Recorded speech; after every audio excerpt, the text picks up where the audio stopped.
സംസ്ഥാന കോൺഗ്രസിലെ പ്രശ്നങ്ങൾ പരിഹരിക്കാൻ ചർച്ചയുമായി ഹൈക്കമാൻഡ്. നേതാക്കളെ ഡൽഹിയിലേക്ക് വിളിപ്പിച്ചു. പ്രശ്നപരിഹാരത്തിന്റെ ഭാഗമായി നേതാക്കളെ ഒറ്റയ്ക്ക് കാണും.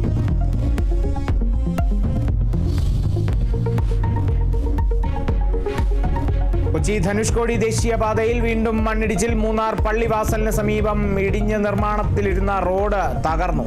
സംരക്ഷണ ഭിത്തി അടക്കം നിലംപതിച്ചു. ഗതാഗതം നിരോധിച്ചതിനാൽ വൻ ദുരന്തം ഒഴിവായി.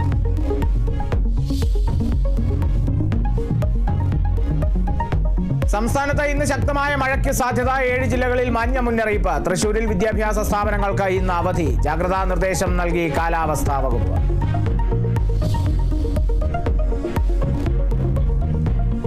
തീരത്തോടടുത്ത മോന്ത ചുഴലിക്കാറ്റ് 110 കിലോമീറ്റർ വേഗമുള്ള ചുഴലിക്കാറ്റാകും. ആന്ധ്ര തീരത്ത് കനത്ത ജാഗ്രത. ദുരന്ത നിവാരണ സേനയെ നിയോഗിച്ചു.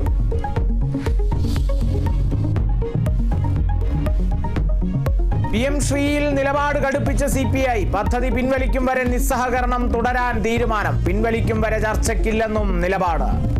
ഉഭയകക്ഷി ചർച്ചയ്ക്ക് തയ്യാറെടുത്ത CPIM.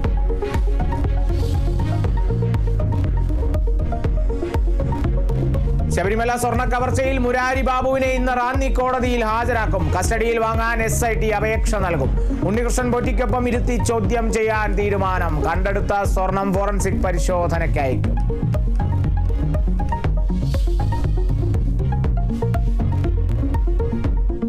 സംസ്ഥാന സ്കൂൾ ഒളിമ്പിക്സിന് ഇന്ന് സമാപനം. അവസാന ദിനം 16 ഫൈനലുകൾ. ഓവറോൾ ചാമ്പ്യൻഷിപ്പിൽ കിരീടമുറപ്പിച്ച തിരുവനന്തപുരം. സമാപന ചടങ്ങുകൾ ഉച്ചയ്ക്ക് 2:30.